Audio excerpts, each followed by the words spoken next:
It is just hotter than Satan's codpiece outside, even now. How are you doing there? Unusually, and I think slightly strangely, maybe it's because I'm in a different position in understanding and thinking about things than other people do. I get a lot of requests to talk about the double slit experiment. I'd like to give a quote from Richard Feynman, and I don't know if you know who Richard Feynman was. I pointed a lot of people to his video on explaining magnetism, and it's extremely hilarious. There's like 1 million copies of it on YouTube. You just type in Feynman, F-E-Y-M-A-N, Feynman. And, you know, he wiggles in his chair and he squirms and he talks about an old woman slipping in the ice. It's absolutely hilarious. There's a British commentator. So, well, what is this thing, you know, between magnets? And as I've said it countless thousands of times, it's okay not to know stuff.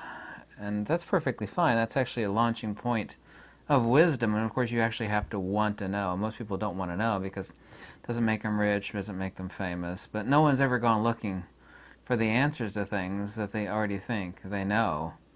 And that's just a simple fact. No one's ever gone looking for something that they already know or think they know the answer to.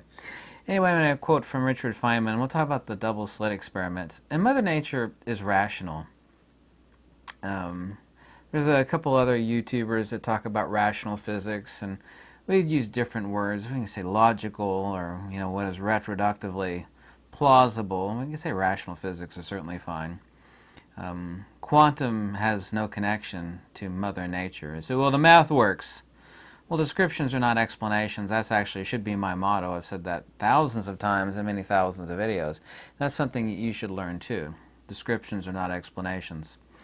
There's a lot of experiments where things are discovered in experimenting, and have other people reproduce the results, and they'll actually have the math for the results. And they say, well, it works, and it's reproducible, and the math works. Yeah, but none of that has any bearing on the explanation. There are magnets, for example, in countless millions of devices, but there's not a single person on this earth, aside from myself anyway, that knows what magnetism is, how a magnet works, understanding the three-dimensional force vector that is magnetism, the conjugate geometry of what magnetism is. But let's get on to Feynman here and the double slit experiment. Anyway, the reason why, if you're not familiar with Feynman, and I have most of his books, including his lectures, and there's video of him on YouTube all over the place. He's dead now, of course. Is that he would show up, all the college kids thought he was the coolest teacher ever. He would show up smoking a cigarette and drinking bourbon at a lecture. And man, the college kids thought that dude was the coolest cat alive. Like, yeah, man, this guy's a physics professor and he's drinking bourbon and smoking a Camel while he's giving out. So he was the cool cat. But nothing he says is an explanation or a rational position or any of his theories reflective of Mother Nature. So, getting on to the double slit experiment, Feynman says, it's impossible to explain in any classical way, which is totally untrue. I'm about to do it. Regarding the double slit experiment, and this is the heart of quantum mechanics, meaning the double slit experiment, then it is from their position.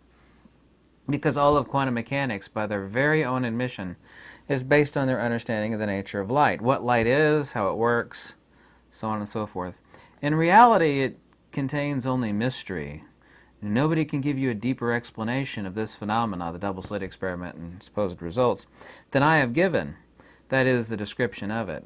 Well, it's completely untrue, and he says it's impossible to explain the double slit experiment in any classical way. Well, I mean, if you're intellectually bereft like him and everybody else in quantum, that certainly is true.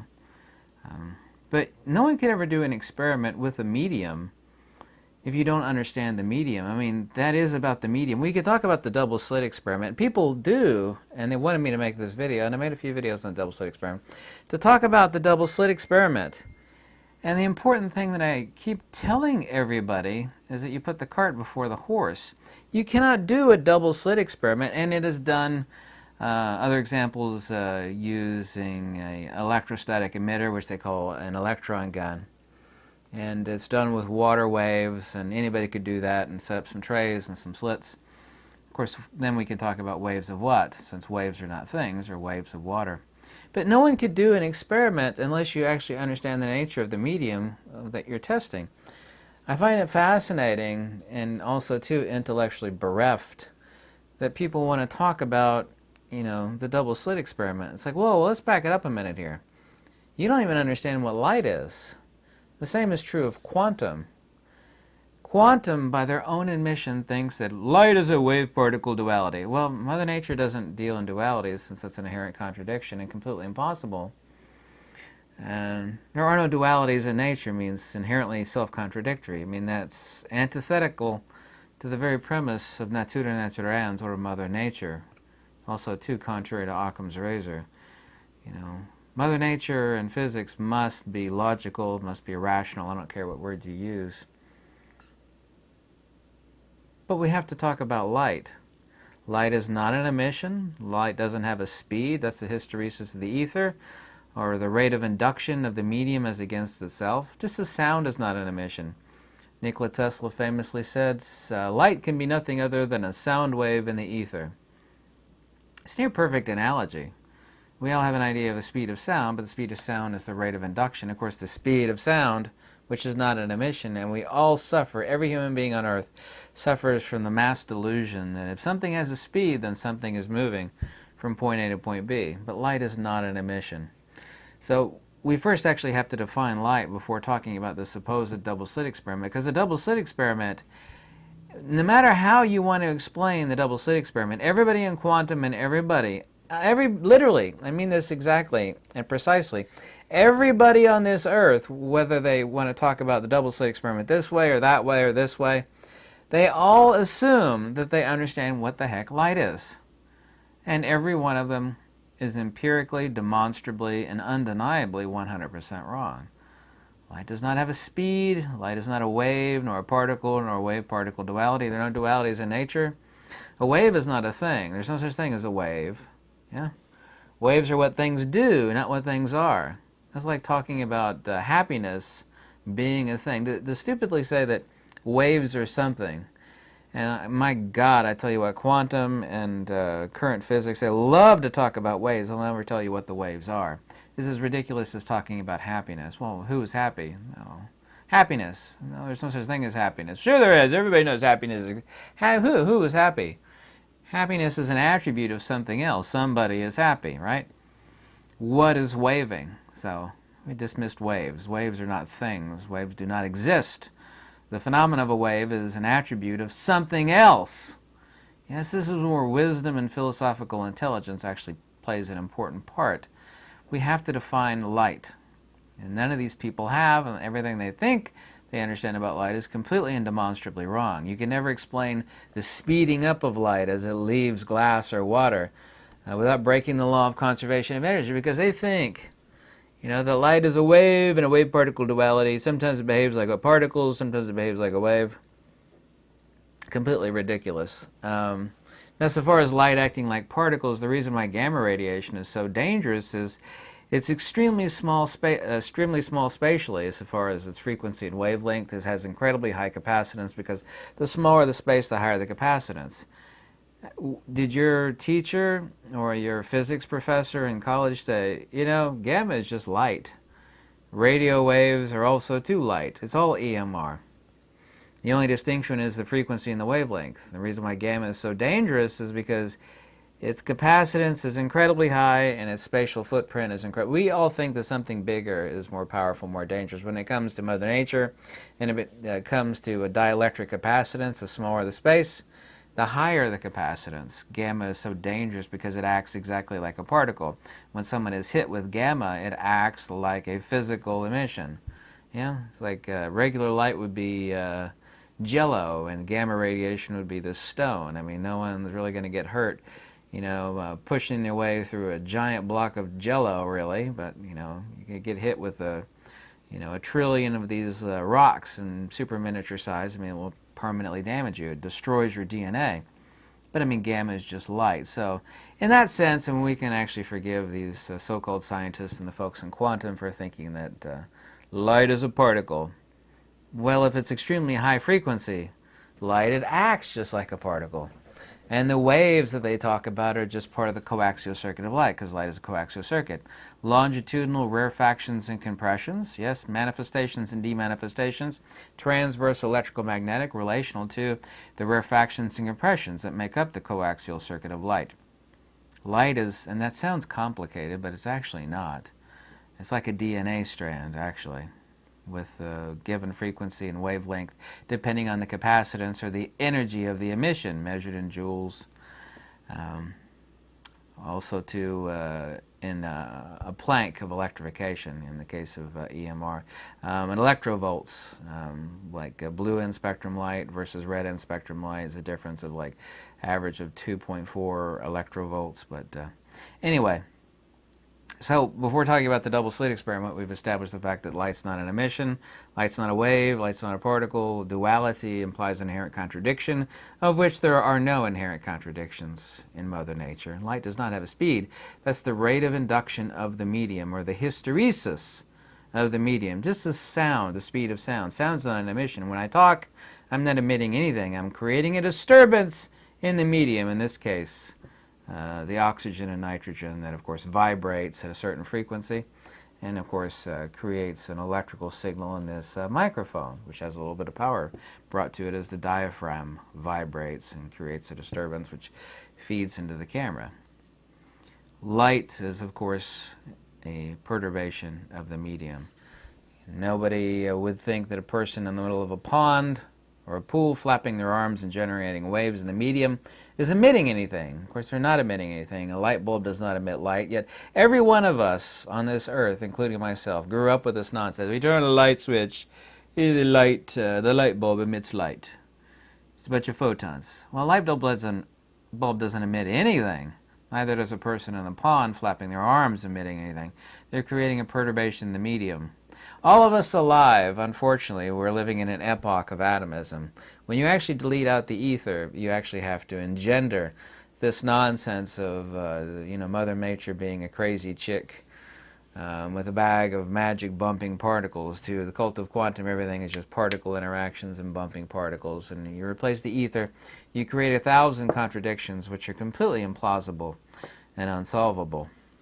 The double slit experiment assumes, and we'll get to the heart of the matter, it's very simple. They'll tell you, well, here we actually have the emitter, and it encounters the photons. We shoot one photon. We get and I'm going to read to you what they say in one of their lectures here.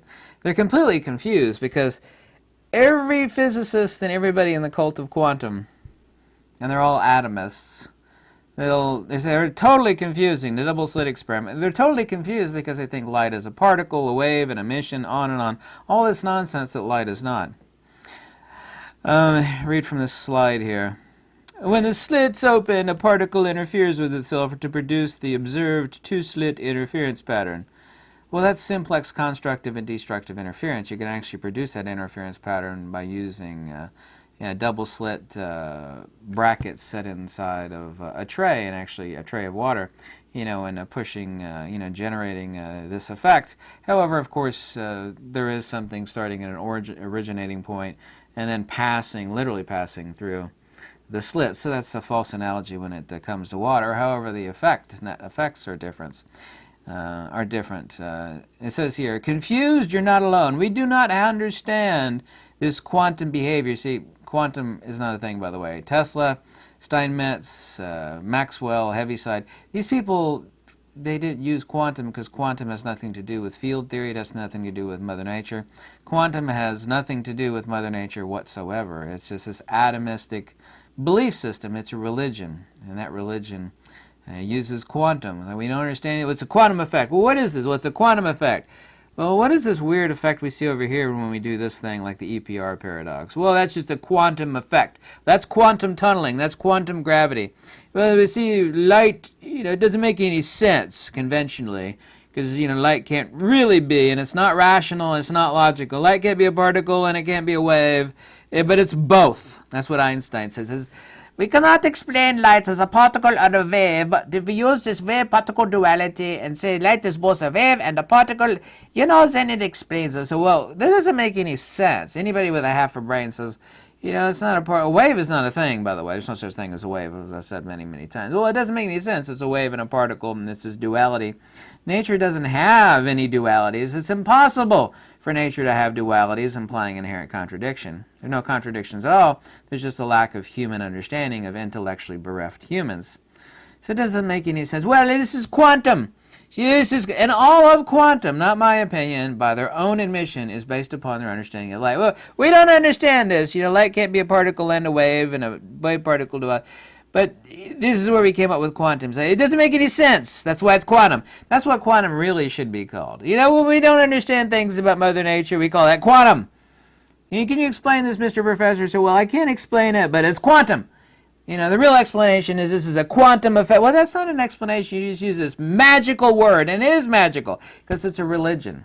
You just use this magical word, quantum, you know, to block off explaining something because now you're talking about things that are irrational and illogical, like unicorns, leprechauns, nonsense, poppycock, craziness. Well, yes, I know it's hard to explain. You know, it doesn't make any conventional sense, and there enters quantum.